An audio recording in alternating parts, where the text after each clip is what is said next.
Chapter 4. Of Speech. Original of speech. The invention of printing, though ingenious, compared with the invention of letters, is no great matter. But who was the first that found the use of letters, is not known. He that first brought them into Greece, men say was Cadmus, the son of Agenor, king of Phoenicia. A profitable invention for continuing the memory of time past, and the conjunction of mankind, dispersed into so many, and distant regions of the earth.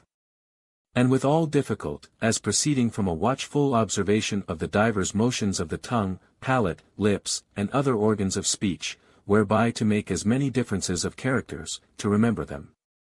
But the most noble and profitable invention of all other, was that of speech, consisting of names or appellations, and their connection, whereby men register their thoughts, recall them when they are past, and also declare them one to another for mutual utility in conversation, without which, there had been amongst men, neither commonwealth, nor society, nor contract, nor peace, no more than amongst lions, bears, and wolves. The first author of speech was God himself, that instructed Adam how to name such creatures as he presented to his sight, for the scripture goeth no further in this matter. But this was sufficient to direct him to add more names, as the experience and use of the creatures should give him occasion, and to join them in such manner by degrees, as to make himself understood. And so by succession of time, so much language might be gotten, as he had found use for, though not so copious, as an orator or philosopher has need of. For I do not find any thing in the scripture, out of which, directly or by consequence can be gathered, that Adam was taught the names of all figures, numbers, measures, colors, sounds, fancies, relations. Much less the names of words and speech, as general, special, affirmative, negative, interrogative, optative, infinitive, all which are useful, and least of all, of entity, intentionality, quiddity, and other significant words of the school. But all this language gotten, and augmented by Adam and his posterity, was again lost at the Tower of Babel, when by the hand of God, every man was stricken for his rebellion, with an oblivion of his former language.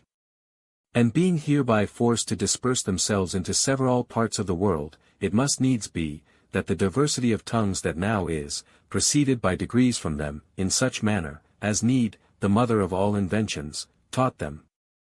And in tract of time grew everywhere more copious. The use of speech. The general use of speech, is to transfer our mental discourse, into verbal, or the train of our thoughts, into a train of words, and that for two commodities. Whereof one is, the registering of the consequences of our thoughts, which being apt to slip out of our memory, and put us to a new labor, may again be recalled, by such words as they were marked by. So that the first use of names, is to serve for marks or notes of remembrance. Another is, when many use the same words, to signify, by their connection and order, one to another, what they conceive, or think of each matter. And also what they desire, fear, or have any other passion for, and for this use they are called signas. Special uses of speech are these: first, to register, what by cogitation, we find to be the cause of any thing, present or past. And what we find things present or past may produce, or effect, which in summy, is acquiring of arts. Secondly, to shew to others that knowledge which we have attained, which is, to counsel, and teach one another. Thirdly, to make known to others our wills, and purposes, that we may have the mutual help of one another. Fourthly, to please and delight ourselves, and others, by playing with our words, for pleasure, or ornament, innocently. Abuses of speech. To these uses, there are also four correspondent abuses.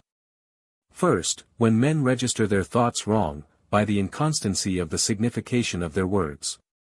By which they register for their conceptions, that which they never conceived, and so deceive themselves.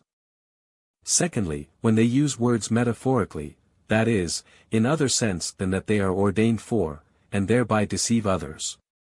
Thirdly, when by words they declare that to be their will, which is not. Fourthly, when they use them to grieve one another, for seeing nature hath armed living creatures, some with teeth, some with horns, and some with hands, to grieve an enemy, it is but an abuse of speech, to grieve him with the tongue. Unless it be one whom we are obliged to govern. And then it is not to grieve, but to correct and amend. The manner how speech serveth to the remembrance of the consequence of causes and effects, consisteth in the imposing of names, and the connection of them. Names proper and common universal. Of names, some are proper, and singular to one only thing, as Peter, John, this man, this tree, and some are common to many things, as man, horse, tree. Every of which though but one name, is nevertheless the name of diverse particular things, in respect of all which together, it is called an universal, there being nothing in the world universal but names. For the things named, are every one of them individual and singular. One universal name is imposed on many things, for their similitude in some quality, or other accident, and whereas a proper name bringeth to mind one thing only. Universals recall any one of those many. And of names universal, some are of more, and some of less extent, the larger comprehending the less large, and some again of equal extent, comprehending each other reciprocally. As for example, the name body is of larger signification than the word man, and comprehendeth it, and the names man and rational, are of equal extent, comprehending mutually one another. But here we must take notice, that by a name is not always understood, as in grammar, one only word, but sometimes by circumlocution many words together. For all these words, he that in his actions observeth the laws of his country, make but one name, equivalent to this one word, just. By this imposition of names, some of larger, some of stricter signification, we turn the reckoning of the consequences of things imagined in the mind, into a reckoning of the consequences of appellations. For example, a man that hath no use of speech at all, such as is born and remains perfectly deaf and dumb, if he set before his eyes a triangle, and by it two right angles, such as are the corners of a square figure. He may by meditation compare and find, that the three angles of that triangle, are equal to those two right angles that stand by it. But if another triangle be shown him different in shape from the former, he cannot know without a new labor, whether the three angles of that also be equal to the same. But he that hath the use of words, when he observes, that such equality was consequent, not to the length of the sides, nor to any other particular thing in his triangle, but only to this, that the sides were straight, and the angles three. And that was all, for which he named it a triangle, will boldly conclude universally, that such equality of angles is in all triangles whatsoever. And register his invention in these general terms, every triangle hath its three angles equal to two right angles, and thus the consequence found in one particular, comes to be registered and remembered, as a universal rule. And discharges our mental reckoning, of time and place, and delivers us from all labor of the mind, saving the first, and makes that which was found true here, and now, to be true in all times and places.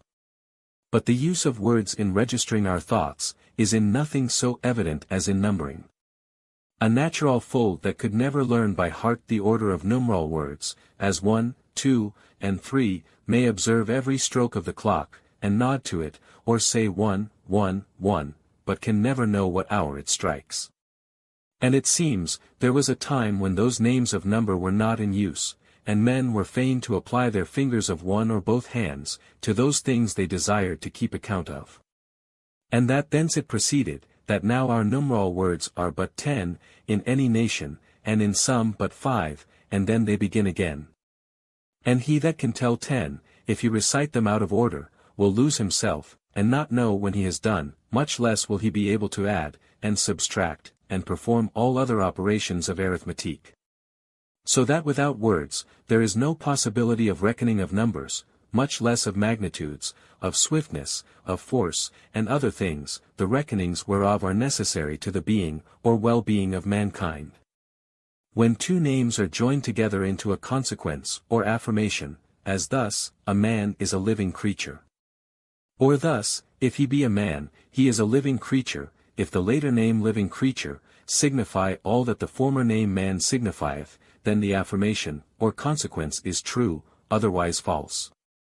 For true and false are attributes of speech, not of things. And where speech is not, there is neither truth nor falsehood. Error there may be, as when we expect that which shall not be. Or suspect what has not been, but in neither case can a man be charged with untruth.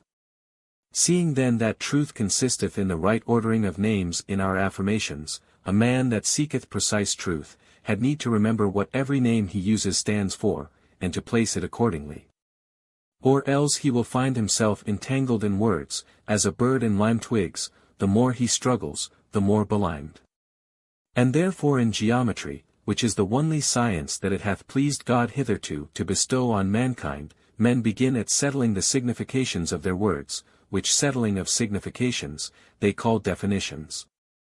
And place them in the beginning of their reckoning. By this it appears how necessary it is for any man that aspires to true knowledge, to examine the definitions of former authors, and either to correct them, where they are negligently set down, or to make them himself.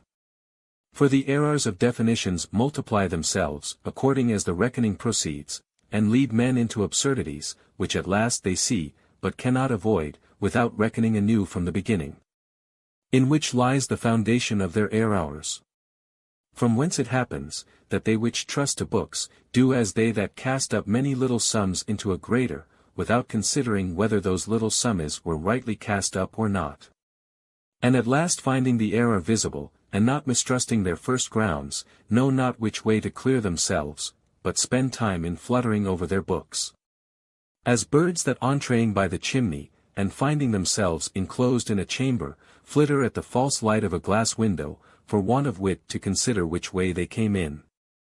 So that in the right definition of names, lies the first use of speech, which is the acquisition of science, and in wrong, or no definitions lies the first abuse, from which proceed all false and senseless tenets. Which make those men that take their instruction from the authority of books, and not from their own meditation, to be as much below the condition of ignorant men, as men endued with true science are above it. For between true science, and erroneous doctrines, ignorance is in the middle. Natural sense and imagination, are not subject to absurdity. Nature itself cannot err, and as men abound in copiousness of language, so they become more wise, or more mad than ordinary. Nor is it possible without letters for any man to become either excellently wise, or, unless his memory be hurt by disease, or ill constitution of organs, excellently foolish. For words are wise men's counters, they do but reckon by them, but they are the money of fools, that value them by the authority of an Aristotle, a Cicero, or a Thomas, or any other doctor whatsoever, if but a man. Subject to names. Subject to names, is whatsoever can enter into, or be considered in an account, and be added one to another to make a summary, or subtract one from another, and leave a remainder. The Latines called accounts of moni rations, and accounting, ratiocinatio, and that which we in bills or books of account call items, they called nomina. That is, names, and thence it seems to proceed, that they extended the word ratio, to the faculty of reckoning in all other things. The Greeks have but one word logos, for both speech and reason. Not that they thought there was no speech without reason, but no reasoning without speech, and the act of reasoning they called syllogism, which signifieth summing up of the consequences of one saying to another. And because the same things may enter into account for divers accidents, their names are, to shew that diversity, diversely rested, and diversified. This diversity of names may be reduced to four general heads. First, a thing may enter into account for matter, or body, as living, sensible, rational, hot, cold, moved, quiet, with all which names the word matter, or body is understood, all such, being names of matter. Secondly, it may enter into account, or be considered, for some accident or quality, which we conceive to be in it, as for being moved, for being so long, for being hot, and then, of the name of the thing itself, by a little change or resting, we make a name for that accident, which we consider, and for living put into account life, for moved, motion, for hot, heat, for long, length, and the like.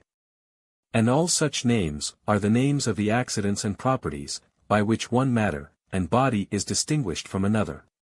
These are called names abstract, because severed, not from matter, but, from the account of matter.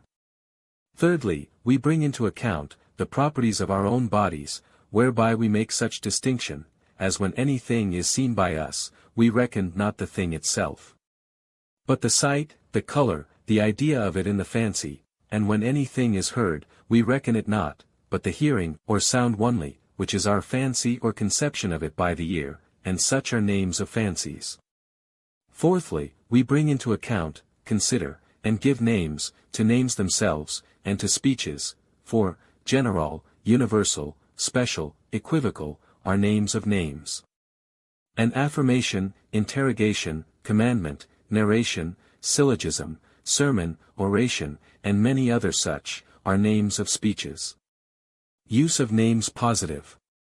And this is all the variety of names positive, which are put to mark somewhat which is in nature, or may be feigned by the mind of man, as bodies that are, or may be conceived to be, or of bodies, the properties that are, or may be feigned to be, or words and speech. Negative names with their uses.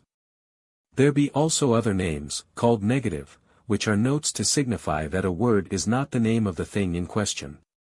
As these words nothing, no man, infinite, indocible, three want four, and the like, which are nevertheless of use in reckoning, or in correcting of reckoning, and call to mind our past cogitations, though they be not names of anything. Because they make us refuse to admit of names not rightly used. Words insignificant. All other names, are but insignificant sounds, and those of two sorts. 1. When they are new, and yet their meaning not explained by definition. Whereof there have been abundance coined by schoolmen, and puzzled philosophers. Another, when men make a name of two names, whose significations are contradictory and inconsistent. As this name, an incorporeal body, or, which is all one, an incorporeal substance, and a great number more. For whensoever any affirmation is false, the two names of which it is composed, put together and made one, signify nothing at all. For example, if it be a false affirmation to say a quadrangle is round, the word round quadrangle signifies nothing, but is a mere sound. So likewise if it be false, to say that virtue can be powered, or blown up and down. The words inpowered virtue, inblown virtue, are as absurd and insignificant, as a round quadrangle. And therefore you shall hardly meet with a senseless and insignificant word, that is not made up of some Latin or Greek names. A Frenchman seldom hears our Saviour called by the name of parole, but by the name of verb often, yet verb and parole differ no more, but that one is Latin, the other French. Understanding. When a man upon the hearing of any speech, hath those thoughts which the words of that speech, and their connection, were ordained and constituted to signify, then he is said to understand it. Understanding being nothing else, but conception caused by speech. And therefore if speech be peculiar to man, as for aught I know it is, then is understanding peculiar to him also. And therefore of absurd and false affirmations, in case they be universal, there can be no understanding, though many think they understand, then, when they do but repeat the words softly, or con them in their mind. What kinds of speeches signify the appetites, aversions, and passions of man's mind, and of their use and abuse, I shall speak when I have spoken of the passions. Inconstant names. The names of such things as affect us, that is, which please, and displease us, because all men be not alike affected with the same thing, nor the same man at all times, are in the common discourses of men. Of inconstant signification. For seeing all names are imposed to signify our conceptions, and all our affections are but conceptions, when we conceive the same things differently, we can hardly avoid different naming of them. For though the nature of that we conceive, be the same, yet the diversity of our reception of it, in respect of different constitutions of body, and prejudices of opinion, gives everything a tincture of our different passions. And therefore in reasoning, a man must take heed of words, which besides the signification of what we imagine of their nature, disposition, and interest of the speaker, such as are the names of virtues, and vices. For one man calleth wisdom, what another calleth fear, and one cruelty, what another justice, one prodigality, what another magnanimity, one gravity, what another stupidity, and And therefore such names can never be true grounds of any ratiocination. No more can metaphors, and tropes of speech, but these are less dangerous, because they profess their inconstancy, which the other do not.